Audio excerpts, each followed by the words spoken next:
Hi there, this is Martin Lakin from SUPERMANIA78.com. Sorry I've been away so long, I won't let you down again.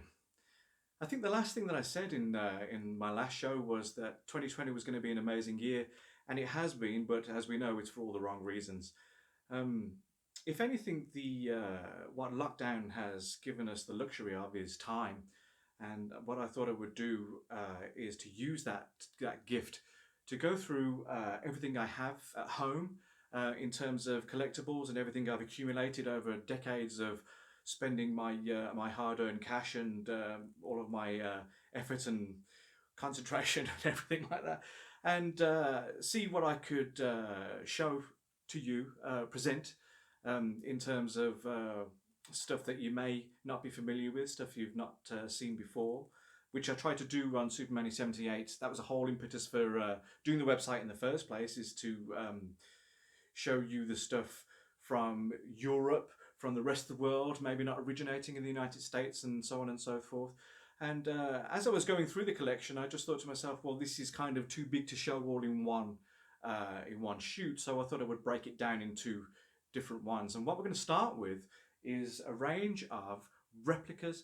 Now, when I talk about replicas, I can talk about costume replicas, I can talk about replica props, I can talk about replicas that are taken directly from the Christopher Reeve series of Superman films, but are not the genuine article. So these would be copies. But the interesting thing about what we're about to see is that in some instances, some of these replicas are as good, and some of them are even better than the real thing, than the actual production new stuff.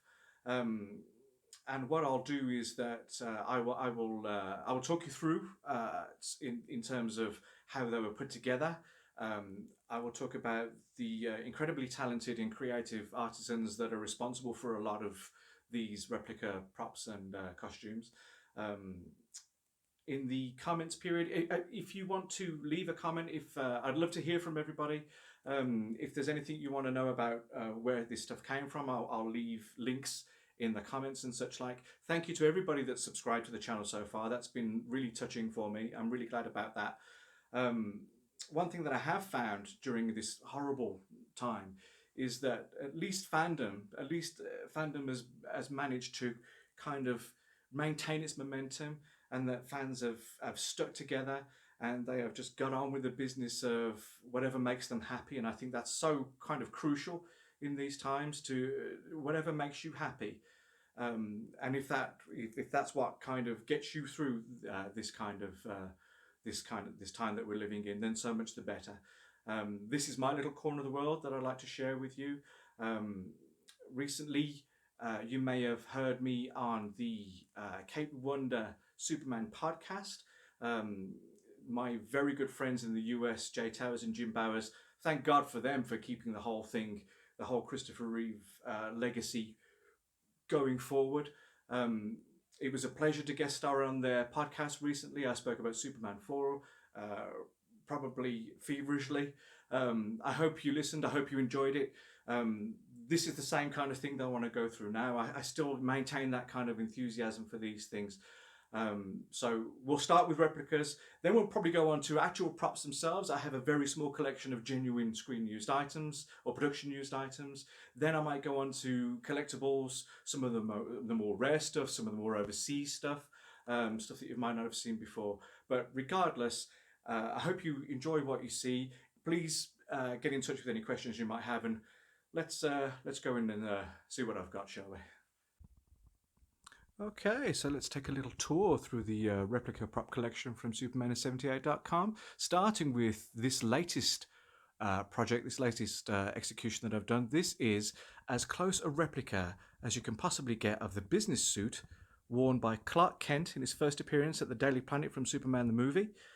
This is a bespoke, tailored, navy blue business suit, three-piece, waistcoat included, pinstriped, worn with a blue button-down collar shirt, and this very special tie. This is a creation from superfan Alexi Lambley-Steele. We call this the City Beat. That's as perfect a replica of the tie that Chris wore as humanly possible, I think. It's actually a screen used one. Jay Towers wore this recently to present on television in the States, so it does have some provenance that way. On top, I've got a black Trilbury that's a copy of the one worn in the alleyway mugging scene. And this was a pleasure to do because, the details I managed to get from some stills from katewonder.com just helped me along with all of the kind of absolute kind of detail that you'd come to expect. It's a single vent in the back, for example. It's a two-buttoned jacket. I even copied the amount of buttons from the waistcoat. I think those are correct as well. So as you can see, I mean, if you're going to do these things, do them properly. That's what I always say. And I'm really proud of this. Now, I was hoping to wear this at the Albert Hall performance of Superman the movie, and hopefully one day I still will. In the meantime, it's a terrific item and I'm really pleased to have it. So if you contrast that with this Superman costume, now this is the costume that I actually wore for Superman 4 Redux, or Redo if you're going to pronounce it correctly. The interesting thing about this costume is it predates everything that's currently available. So everything from websites like Super Costumes, which of course do a fabulous job of replicating them these days. This was actually put together by my mother-in-law, would you believe, back in the day. I mean, I started working on this piece in the late 90s, and through my very good friend Chris King, who worked on all of the kind of technical aspects of it, about all the seaming and the pleats and all that kind of stuff, and he did all the work in terms of finding out how the S was constructed. And we kind of ran parallel at the same time. I was trying to source fabrics and that kind of thing. And what got me started, what got us really kicked off, was this. Now, this was a gift from a super fan called Chris Meadows. Maybe you've heard of him. Doing something with Sideshow Collectibles these days, I hear. It's about time he got his artistic due because he's a terrific guy and incredibly talented. But he sourced a resin copy of the actual screen-worn Christopher Reeve belt buckle. And so once I had that kind of, the whole suit blossomed outwards from there. And this is what I ended up with. This is my personal costume, and I'm so proud of it to this day. I'll never give it away, never sell it, because it's mine, and hopefully I get the opportunity to wear it again. These boots, these are actually kind of, I call them sock boots because I don't have any fixtures or zippers on or anything like that. These were actually made from a pair of my wife's trousers. She had to give up a set of lovely red PVC trousers that she had. And my mother-in-law, bless her, fabulous seamstress, managed to manufacture these, hand manufacture these sock boots until such time as I could replace them with these genuine leather ones from Action Costumes. Now, this was a company that produced Superman costumes for a while, very accurately. These were the actual leather boots that I wore for Superman 4 Redux. Again, perfect detailing in the stitching and such like all the way through. So yeah, that's what I started with. This is where I ended up with. But it just goes to show that like all of this kind of, this is all handmade. I mean, I made the belt from scratch, from vinyl, sticky back vinyl, and some kitchen liner, I think is what I actually used for the body of the belt itself. The tunic actually came from Action Costumes. That was revised. The tights are still the original ones that my mother-in-law made. And I think it still looks fabulous to this day. The blue fabric came from an ex-catalogue store. And I wish I'd bought the whole damn roll now, but back in the day, I just bought enough to make the suit. I even sold the offcuts on. That's how popular it was with people. It's not exactly screen accurate. The colour-wise, it looks wonderful, doesn't it? But it doesn't have the metallic element that, the kind of secret ingredient of the Superman costumes. But regardless. So that's that. And next, take a look at this. How fabulous is this? This is a half-scale replica cape made by probably the cape master by now, super fan by the name of Greg Vasiloff. This is absolutely down to the last stitch, a perfect copy of the full-size capes. And this was done as a gift for my son. He sent it over from the States as a gift, and I'm so grateful. I thought that it deserved to be showed off here because my son absolutely adores it. It's full width, so the wind catches it, and it's made of wool gabardine, same as the original ones too. How fabulous is that? Half scale replica cape. So let's look at some smaller items. Let's look at some of this, because this is really interesting. First of all, this is the elaborate lace front hairpiece that I wore again for Superman Redux. I'm gonna do a video about Superman hairpieces all its own soon. As I speak, I've currently been sent a pair of genuine stuntman wigs from Superman 3 that Jim Bowers wants me to restore, and I'm going to do a video about that. And while I do, I'm going to talk about through all the history of the wigs used in the Superman films, specifically how to obtain this style. What I might do at the same time is I might kind of do a little journey through what it takes to cosplay Superman well. How to get this kind of this wave, this kind of style that's so specific, so kind of iconic in its own right.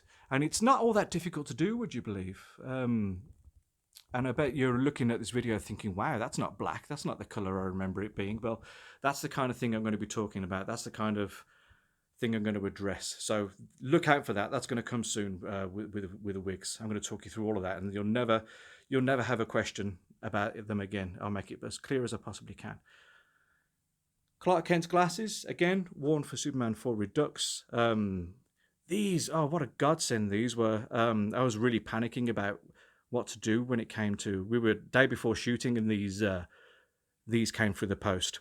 I mean, I think they were just like £5 from eBay, and they're perfect. Have a look at those. Replica, Berman's and Nathan's tags. Now, these are a bit like plutonium. You don't want to let these fall into the wrong hands, because obviously the provenance that they give.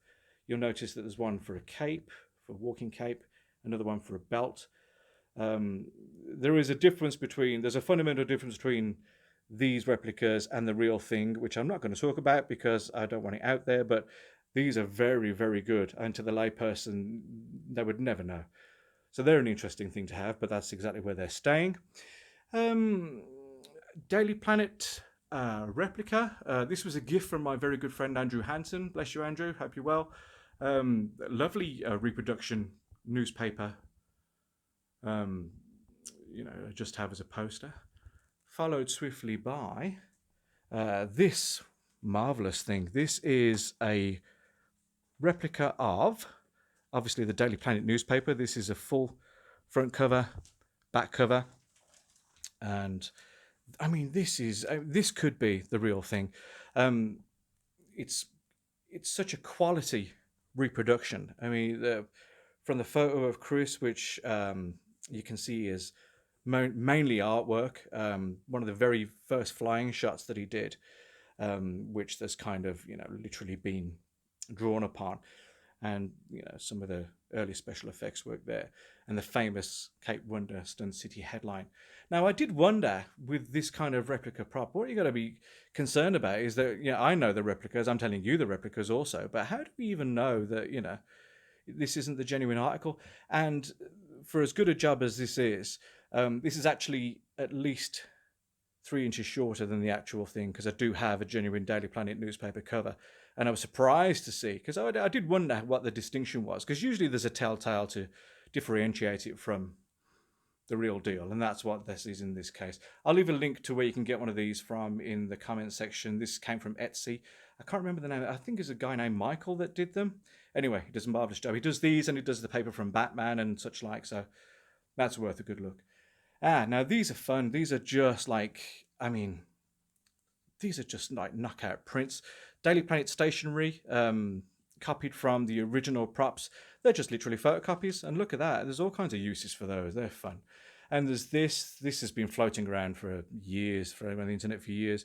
You'll remember this, no doubt, from Superman 3. This is a replica of the set of pictures that Superman grabs out of that young lad's hand. I say young lad, that's Aaron Slavinsky. He tears off that one, gives it to Aaron, and then dashes off and does his thing. That's a lovely, fun little prop, that is. And just literally print on gloss paper. cheap as chips. Fabulous. Now to the more serious stuff. Now, these. I have two of these. These are the life casts of Christopher Reeve, one of two. This is the earliest. This one has been around for some time. We still don't know where these came from because for years and years and years, with the provenance of Stuart Freeborn, they stayed with him, but they have surfaced, or they did surface a few years back. You can't get them now. This is the one that has eyes open. So it's probably better to put it here, isn't it? So you can give it some context. But yeah, I mean, these things creep a few people out, but you can see that this is a perfect life cast of Christopher Reeve's face, made originally for special effects purposes.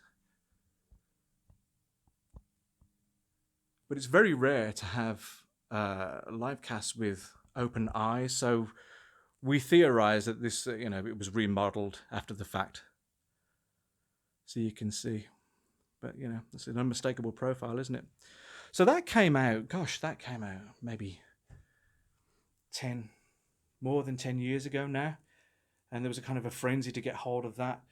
And then much more recently, this one surfaced. Now this, by virtue of the fact that it has ears also, and is a marginally better quality cast, is a real treat to have. I mean, there he is. So that's exactly as the live cast would have been originally, eyes closed, because that's what you have to have in order. I mean, if you've ever seen the whole process done, I mean, yeah, the poor actor has to sit there with straws coming out of his nose while gelatin is poured over his face. A lot of the time, these things have been used as the basis for kind of like reproduction mannequin heads, and while they retain the features and such like, the nature of life casting itself kind of flattens out skin, and it kind of pushes the skin back to the bone, and it isn't really a true reflection of life, if you like, for want of a better expression. But yeah, I mean, this one I think especially is fantastic, and it's great to have just like a copy of the man himself. I mean, it does look terrific on the mannequin, if not a bit weird. But there you go. That's that, and that surfaced within the last 5 years, and that came and went too. I wouldn't even know which direction to point you if you wanted one of those now. Fun stuff, more fun stuff. A replica script or a photocopy of a script. This is the entire thing, start to finish, and I thought this would be fun to show off to see, because look at the title. Yes, not exactly how we remember it, is it?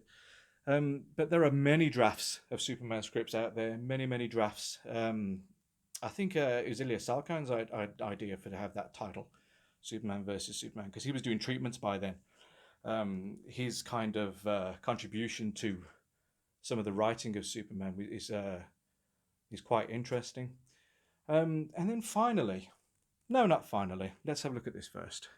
While we're on the Daily Planet, this is the very latest thing, the very latest addition to my replica prop collection.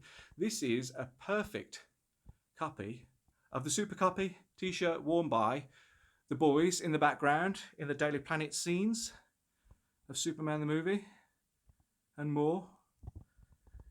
The thing I love about these is that, Alexia goes to such great trouble, to kind of replicate the correct font, the correct graphics, source the correct color for the t-shirt. That could be a costume piece, and make no mistake, that's just brilliant. That's what a good replica prop looks like. Yeah, and so finally, I've been saving these till last because they're my favorite, but what we have here are replica crystals. Just look at this. This is beautiful. So these come from a fella called Haydn. That's his username anyway. And Haydn on the Replica Prop Forum has been producing these babies for years.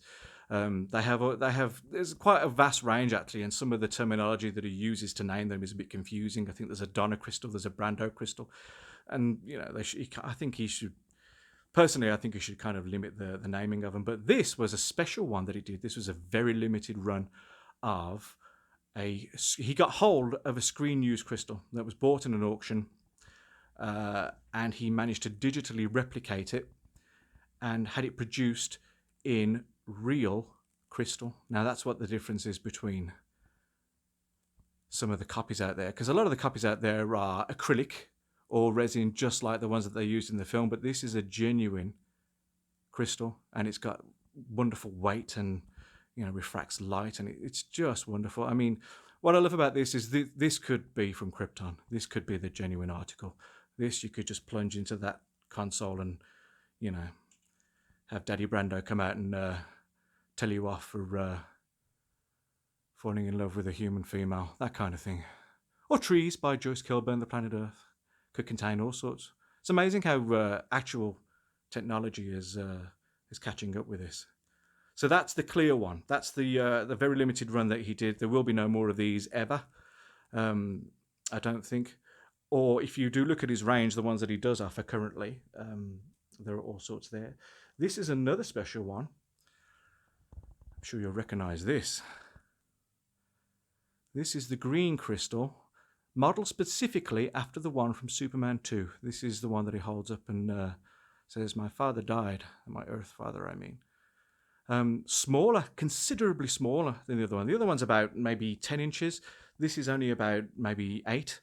I was surprised how small this was. But again, this was another of the digital copies that he made from a real, genuine prop crystal from the set.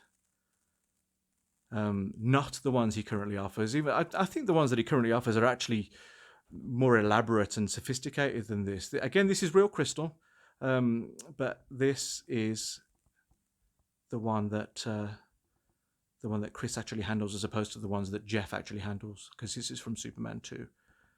So there you have it. That's the range of replicas from the SUPERMANIA 78 collection. I hope you've enjoyed the little tour. As I say, there is much more to come. This is just the replica stuff. I've got genuine props to come next. I've got some fabulous collectibles from all over the world to show you. I hope you've enjoyed it. Please let me know if you have, and go forward.